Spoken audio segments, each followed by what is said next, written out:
আনাস রাদিয়াল্লাহু তাআলা আনহু তখন খুব ছোট্ট, তিনি যে দেখে মানুষের ভিড়ে আনাসকে নিয়ে সামনে যাওয়া যায় না। আর তিনি দেখলেন মদিনার অলিতে গলিতে মানুষের ভিড়, আনসারী আবাল বৃদ্ধ বনিতা নারী পুরুষ সবাই বিশ্বনবীর সাথে দেখা করছে। আর যারাই দেখা করছে হাতে কোনো না কোনো হাদিয়া নিয়ে বিশ্বনবীর সাথে দেখা করতেছে। সুবহানাল্লাহ কইবেন না? আনসারী যত সাহাবারা বিশ্বনবীর সাথে দেখা করতে এসেছে কি নিয়ে আসছে? কথা কয় না? তাহাদাও তাহাব্বু, হাদিয়া দাও, একে অপরকে হাদিয়া দাও, তোমাদের মধ্যে ভালোবাসার বন্ধনকে বাড়িয়ে দিবে কে?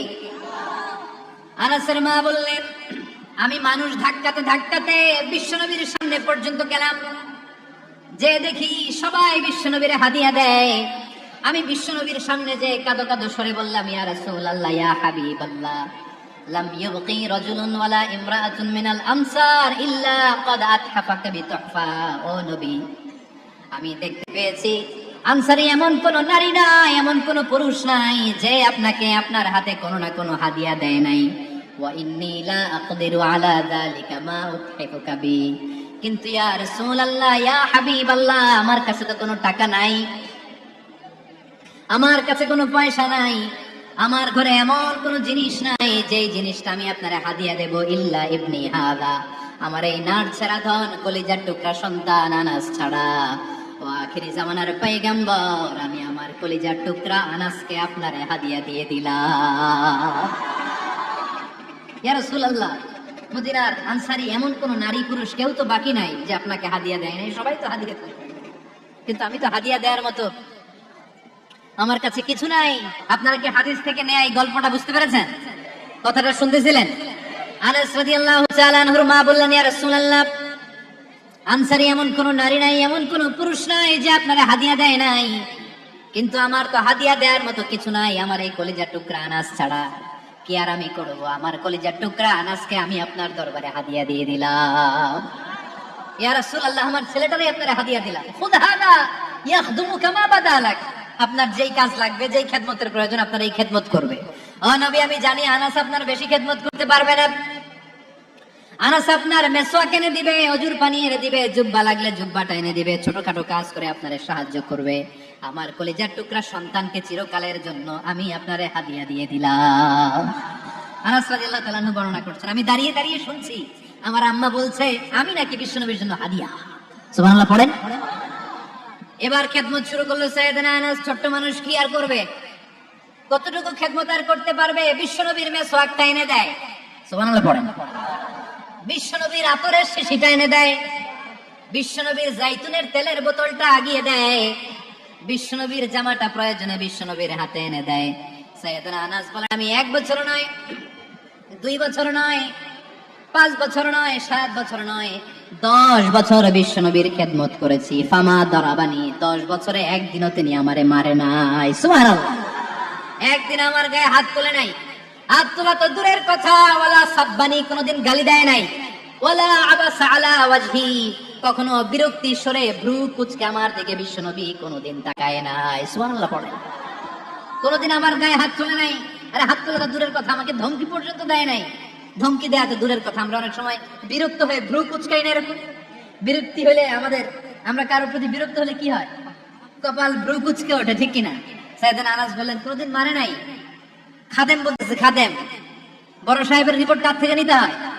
হয় খাদেম, নয় দারোয়ান, নয় ঘরের কাজের মেয়ে, তা না হলে ড্রাইভার। বিশ্বনবীর খাদেম বিশ্বনবীর ব্যাপারে কি কমেন্ট করছে? মা সাব্বানি ওয়ালা জারাবানি ওয়ালা আবাসা ফি ওয়াজহি, এই 10 বছরের খেদমতের জিন্দেগিতে কোনোদিন বিশ্বনবী আমারে মারে নাই, গায়ে হাত তোলে নাই। আরে হাত তোলা তো দূরের কথা, একটা ধমকও দেয় নাই। আরে ধমক দেয়া তো দূরের কথা, বিরক্তির সুরে ভ্রু কুঁচকে আমার দিকে কখনো তিনি তাকায় নাই। চিল্লায় বলো সুবহানাল্লাহ। এই দোয়া থেকে বোঝা গেল মসজিদে ঢুকলে কি পাওয়া যায়? সবাই বলতে হবে, কি পাওয়া যায়? মসজিদে ঢুকলে রহমত পাওয়া যায়, আর মসজিদ থেকে বের হলে রিজিক পাওয়া যায়, ফদল পাওয়া যায়। ফদল, ফদলের আরেক অর্থ হচ্ছে রিজিক। এজন্য মসজিদ থেকে যখন বেরোই কোন পা দিয়ে বেরোই? আর কি পড়ি? আল্লাহুম্মা ইন্নী আসআলুকা মিন ফাদলিক, হে আল্লাহ, আপনার কাছে আমি আপনার ফদল চাই, রিজিক চাই। এই ফদলের কথাই আল্লাহ কোরআনে বললেন, فَإِذَا قُضِيَتِ الصَّلَاةُ فَانْتَشِرُوا فِي الْأَرْضِ وَابْتَغُوا مِنْ فَضْلِ اللَّهِ واذكروا الله كثيرا لعلكم تفلحون সুবহানাল্লাহ পড়েন। আল্লাহ ডেকে বললেন, গোলাম যখন সালাত শেষ হয়ে যায় জমিনে ছড়িয়ে পড়ো, মসজিদে বসে থেকো না। আদেশটা কার? সালাত যখন শেষ মসজিদে বসে থাকার দরকার নাই, জমিনের মধ্যে ছড়িয়ে ছিটিয়ে পড়ো। ওয়াবতাগু মিন ফাদলিল্লাহ, আমার ফদল তালাশ করো, আমার রিজিক তালাশ করো, বেশি বেশি আমাকে স্মরণ করো। সুবহানাল্লাহ পড়েন। তার মানে ইসলামের বিধান হচ্ছে যখন সালাতের সময় হবে আপনি মসজিদে যাবেন, আবার সালাত শেষ আপনি আপনার কাজে চলে যাবেন। when you are done with your salah spread out to your workplace, কাজ শেষ তো আপনার কর্মস্থলে চলে যান। এটা হচ্ছে ইসলামের নিয়ম। নামাজের আজান যখন হবে সবাই মসজিদে ঢুকবে, সালাম ফিরিয়ে নামাজ শেষ সবাই মসজিদ থেকে বের হয়ে যাবে। শিক্ষক চলে যাবে স্কুলে, কৃষক চলে যাবে ফসলের খেতে, ব্যবসায়ীরা চলে যাবে শপিং মলে, মেম্বার অফ দ্য পার্লামেন্ট চলে যাবে সংসদ ভবনে। যে যার কাজের মধ্যে সে তাড়াতাড়ি ইনভলভ হয়ে যাবে। সালাত শেষ, কাজে ঝাঁপিয়ে পড়ো। আদেশটা কার? তাহলে ইসলামে ইবাদতের অ্যাটিটিউডটা বুঝতে পারছেন? কাজের সময় কাজ, নামাজের সময়, আওয়াজ করে বলেন, কাজের সময় নামাজের সময়। সুন্দর হয়েছে না বিষয়টা? ফাইযা কুদিয়াতিস সালাতু ফান্তাশিরু ফিল আরদ, যখন তোমাদের সালাত শেষ তখন জমিনে ছড়িয়ে পড়ো। জমিনটাকে আল্লাহ আমাদের জন্য উর্বর বানিয়েছেন। জমিনে বীজ রোপণ করে দিলে এখানে ফসলের ব্যবস্থা করে দেয় কে?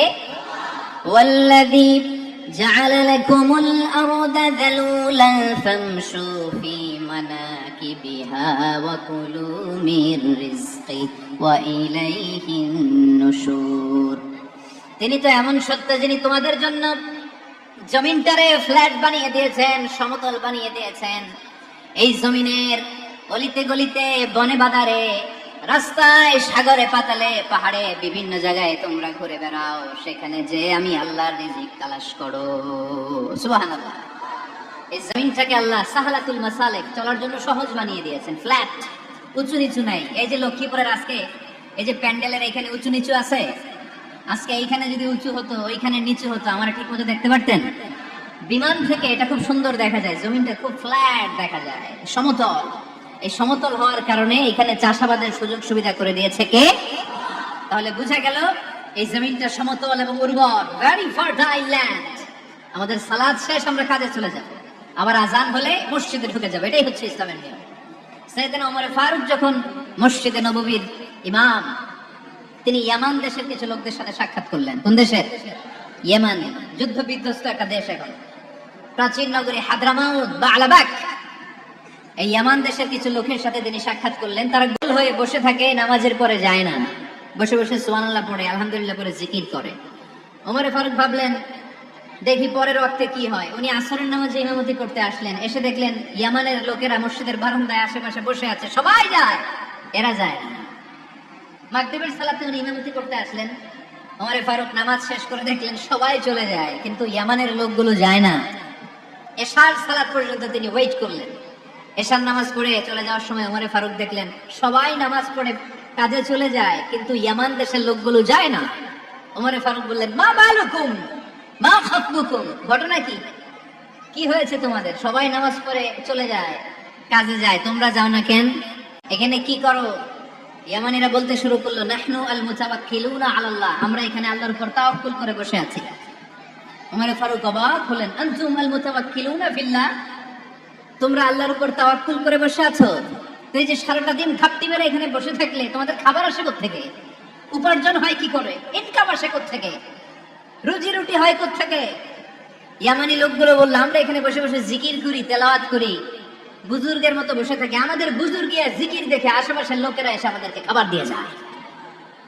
ওমর ফারুক বললেন, সর্বনাশ, তাইলে তো তোমরা আল মুতাওয়াক্কিলুনা ফিল্লাহ, তোমরা হচ্ছে আল মুতাওয়াক্কিলুনা আলা বা'দিকুম বা'দা, একে অপরের উপর নির্ভরশীল। যারা প্লেটে করে খাবার নিয়ে আসে তোমরা তাদের উপর তাওয়াক্কুল করছো, কারণ তারা যদি প্লেট ভরে খাবার নিয়ে আসে তোমাদের পেটে কোনো দানা পানি পড়বে না। তোমরা আল্লাহর তোমাদের সাধ্যের সবটুকু করার পরে তারপরে তোমরা তাওয়াক্কুল করবে। কি সুন্দর ইসলাম! এক সাহাবী বললেন, ইয়া রাসূলুল্লাহ, আমি ওটে চড়ে এসেছি, তো আপনি তো আমাদেরকে তাওয়াক্কুলের ওয়াজ করেছেন, আমি ওটের রশিটা গাছের মধ্যে না বেঁধে যদি শুয়ে থাকে আল্লাহর উপর তাওয়াক্কুল করে, ওটটা থাকবে না? বিষ্ণু বললেন না, তোমার ওট থাকবে না, আগে রশি দিয়ে ওটটা বাঁধো, সুম্মা তাওয়াক্কাল আলাল্লাহ। আগে টাইট করে রশি দিয়ে গাছের সাথে ওটা রশিটা বাঁধো, এরপর আল্লাহর উপর তাওয়াক্কুল করো। এটার নাম তাওয়াক্কুল। চিল্লায় বলেন ঠিক কিনা? আপনার পার্টটা আপনার করতে হবে, আপনার যে রোল, এই রোলটা প্লে করতে হবে। আপনার সর্বোচ্চটুকু করার পরে আমরা তাওয়াক্কুল করি একজনের উপর। চিল্লায় বলেন তিনি কে?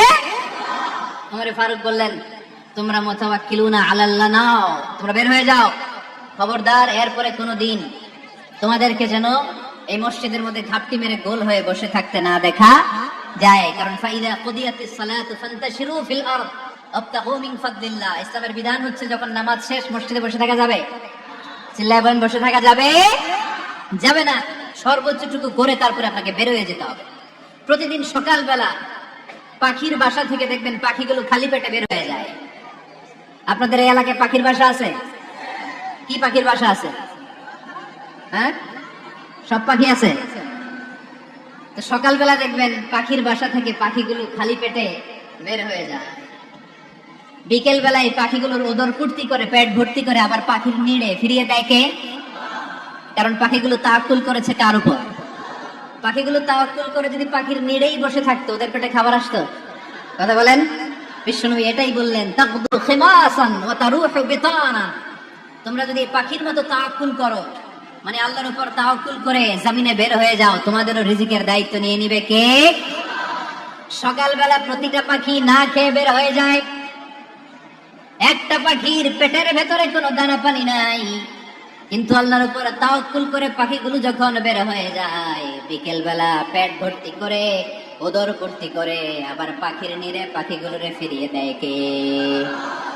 পাখিগুলোকে আমাদের মতো খাবার জমা করে রাখতে পারে? আমরা তো 7 দিনের বাজার একবারে করে ফ্রিজে রাখি। পাখিদের ফ্রিজ আছে না? আছে। আমাদের অতিরিক্ত টাকা হলে আমরা ব্যাংকে ব্যালেন্স করে রাখতে পারি, অ্যাকাউন্ট করে রাখতে পারি। পাখিরাও তো অ্যাকাউন্ট করে রাখে না? না, প্রতিদিন না খেয়ে বের হয়। কালকে ওই পাখিটা কি খাবে, কোন জায়গা থেকে তার রিজিকের ব্যবস্থা হবে আল্লাহ ছাড়া কেউ জানে। এটার নাম তাওয়াক্কুল। এটার নাম কি? আমাদের সাধ্যের, আমাদের ক্যাপাসিটি, আমাদের ক্যাপাবিলিটির সবটুকু করে আমরা তাওয়াক্কুল করি একজনের উপর। চিল্লায় বলেন তিনি কে? এজন্য ইসলাম আমাদেরকে শিখায়, সালাত যখন শেষ বের হয়ে যাও, কাজে নেমে পড়ো। কাজে কোনো লজ্জা নাই, পরিশ্রমে কোনো লজ্জা আছে? যিনি রিক্সা চালায় এতে তার কোনো লজ্জা আছে? দিনমজুর, কুলি, ঠেলা গাড়ি চালায়, ছোট্ট ব্যবসা করে, এতে কোনো লজ্জা আছে? লজ্জা নাই। খেয়াল রাখবেন, লজ্জা হচ্ছে অলসতায়। লজ্জা কিসে? বিষ্ণু ঈসা ইসলাম বলেছেন, মা আকালা আহাদুন তাআমান কাত্তু খায়রুম মিন আইয়াকুলা মিন আমালি ইয়াদি। নিজ হাতে উপার্জিত খাবারের চেয়ে, অর্থের চেয়ে শ্রেষ্ঠ খাবার পৃথিবীর কোন মানুষ কোনদিন ভক্ষণ করে নাই। চিল্লায় এখন সুবহানাল্লাহ। শ্রেষ্ঠতম খাবার নিজ হাতে উপার্জিত খাবার। ঘাম ঝরিয়ে যে অর্থ উপার্জন করা হয়, যে ইনকাম করা হয়, এটা হালাল। আর হালাল খেয়ে দোয়া করলে কবুল করে কে? এজন্য খেটে খাওয়া মানুষ, শ্রমজীবী মানুষ আর মেহনতি মানুষদেরকে বিশ্বনবী খুব ভালোবাসতেন। তারা বিশ্বনবীর বন্ধু আর বিশ্বনবী ছিল তাদের বন্ধু। সুবহানাল্লাহ পড়েন। এত ভালোবাসতেন বিশ্বনবী খেটে খাওয়ার মেহনতি মানুষদেরকে। সব সময় বিষ্ণু ইসলাম তাদের জন্য দোয়া করতেন। এজন্য যারা খেটে খায় তারা কপালওয়ালা, তারা মুস্তাজাবুদ দাওয়া। তারা কি? মুস্তাজাবুদ দাওয়া মানে এমন ব্যক্তি যে ব্যক্তি দোয়া করতে দেরি হয় কিন্তু দোয়া কবুল হতে দেরি হয় না।